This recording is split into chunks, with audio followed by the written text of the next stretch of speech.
All right, let's dive into the latest drama swirling around the Dallas Cowboys, and this one, yeah, it's bizarre, and we can thank none other than Kevin Durant for it. So apparently, there's now a small but very vocal group of delusional Washington Commanders fans starting to dream about Micah Parsons in burgundy and gold. Yep, you heard that right, Micah Parsons to Washington.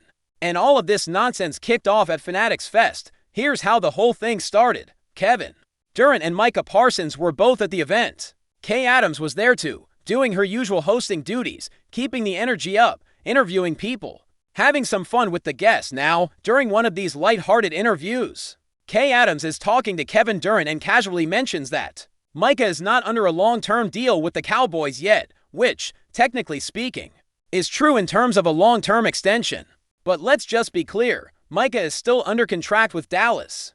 He's got this season, plus 2 more years of potential control with franchise tags if it came down to that. The Cowboys have time, but still, the comment was made. So what does Durant do? He jumps right in with, I think Micah will be a Commander at some point in his career, and when Kay Adams presses him and asks, when? Durant casually throws out, I'd say 2 years from now. 2 years? Like, what? Really? And before you know it, they're pulling Micah into the conversation, asking him for his reaction. Now, this is where things get even more annoying. For Cowboys fans, Micah doesn't just come right out and shut it down. Instead, he gives this vague, cryptic answer. He says, yo, I only rock with Dan Quinn, and that, folks, opened up the floodgates of speculation. What does that even mean? Only rock with Dan Quinn? Is he saying he loves Dan Quinn so much that he'd follow him to Washington? Is that what Durant was trying to imply afterward when he doubled down on it? Or does it mean the only thing Micah respects about Washington is Dan Quinn? And that's as far as it goes. The thing is, it would have been so easy for Micah to just look at the camera, laugh, and say, nah, not happening. I'm a Cowboy. For life. End of story. Done. No headlines. No talk shows dissecting every word like it's a political scandal. But no, here we are. Now it's become a full-blown talking point. And you just know shows like First Take are going to eat this up. Would it surprise anyone if this was their lead NFL segment? Not at all, even though deep down, no one really thinks this is a serious possibility. There are still multiple years of team control. The Cowboys hold all the leverage right now. It's just another one of those dumb off-season distractions that refuses to go away. And honestly, that's what's most frustrating about all this. Like, why are we even talking about it? Why is this a thing? Why can't this extension just get done already so it's not even a topic of conversation? Everyone knows Micah Parsons deserves to be paid. He should be the highest paid non-quarterback in NFL history at this point. Let's be real about it. Pay the man, get it over with, and erase this entire storyline before it grows into something bigger. Because here's the reality, if this deal drags out any longer, people are going to keep making noise, other fan bases are going to start daydreaming, talk show hosts are going to keep running with these out-of-context quotes, and worst of all, it's going to become a distraction for the locker room as training camp approaches. There's no reason for this to linger. Make Micah the highest paid defensive player ever. Let the market reset in a couple of years like it always does, and move on. Done and dusted. And look, you can blame whoever you want here. Front office, ownership, agents, whoever, just get it done. Cowboys Nation is tired of the waiting game. Fans don't want to wake up every morning and see another headline about Micah and Washington. This is Dallas. This is the Star. Keep your stars under contract. Now shifting gears a bit, let's dive into another Cowboys topic that's making waves right now, the Luke Schoonmaker trade rumors. Yeah, that's circulating too. This idea started gaining steam after an article floated the possibility that Dallas could consider moving on from Schoonmaker. The logic here is pretty straightforward.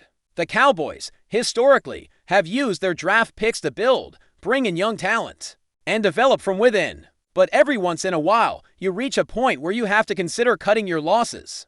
And let's be honest, Schoonmaker's rookie year wasn't what anyone hoped for. When he was drafted in the 2nd round, yes, he showed improvement.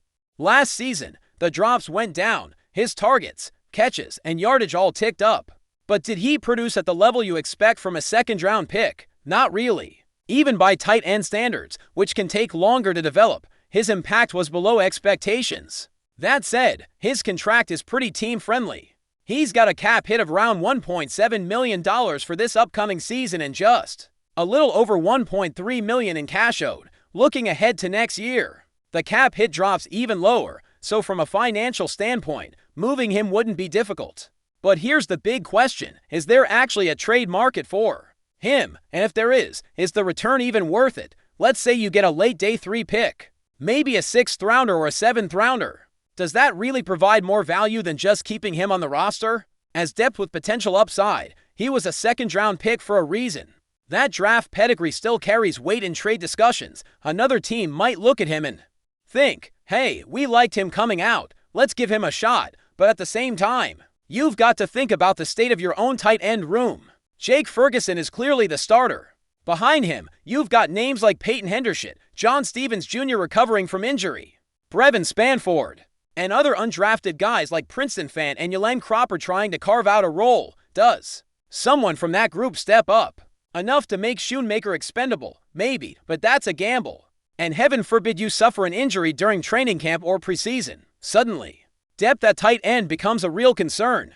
The last thing you want is to trade away a guy with experience in your system and then find yourself scrambling mid-season because of injuries. So what do you do?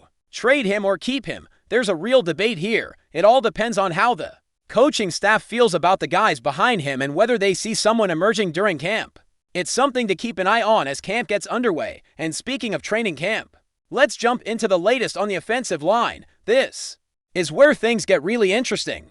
There's been some speculation coming out of the Star about a possible shakeup along the line. The big headline: the idea of benching Terrence Steele and moving rookie Tyler Guyton over to right tackle. Let's pause for a second here. This proposed starting 5 along the offensive line would be drastically different from what we've seen during OTA letters and mini camps throughout the spring. The Cowboys have stuck with the same 5 guys in practice reps: Tyler Smith at left tackle, Tyler Biadash's replacement Cooper BB at center, and so on. But this new proposal throws everything up in the air. The suggested lineup looks like this: Tyler Smith stays at left tackle, Tyler Booker slots in at left guard, Cooper BB remains at center, Brock Hoffman moves to right guard, and Tyler Guyton, the rookie, takes over at right tackle, which would leave Terrence Steele, one of the highest paid players on the roster this year, sitting on the bench. That's a pretty bold move, and look, I get the whole best 5 philosophy.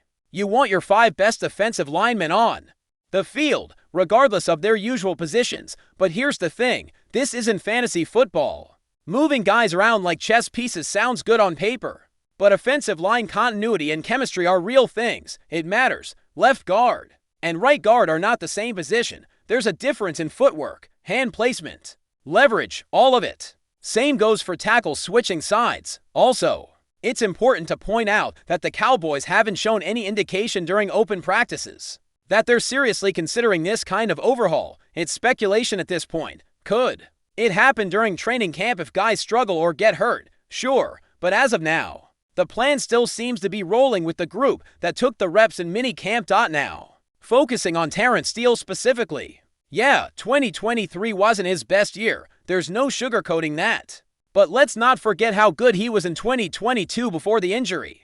The hope inside the Cowboys building is that with the changes they've made, new offensive line coach, new offensive coordinator, adjustments to the run game schemes, they can get Steele back to form. The organization believes that last year's struggles had a lot to do with recovery and scheme fit issues. But before we continue, don't forget to subscribe to our channel and give this video a like. Your support helps us keep bringing you the latest updates on the Dallas Cowboys. Feel free to share your thoughts on the news in the comments as well.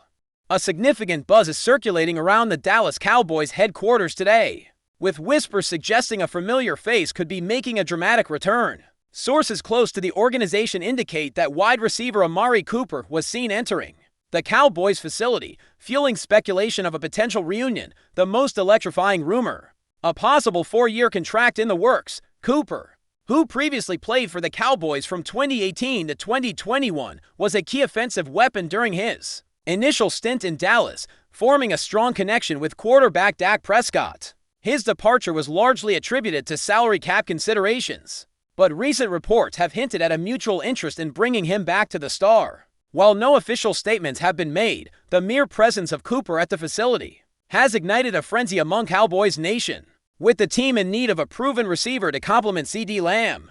The idea of Cooper stepping back into a Dallas uniform has fans and analysts alike dreaming of a revitalized passing attack.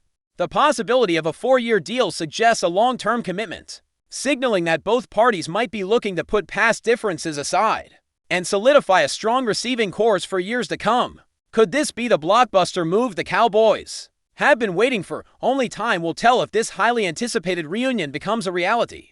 That's it for this update. If you enjoyed the video and want to keep receiving exclusive news about the Dallas Cowboys, please subscribe to our channel and give this video a like. We always look forward to your comments and opinions. See you in the next video.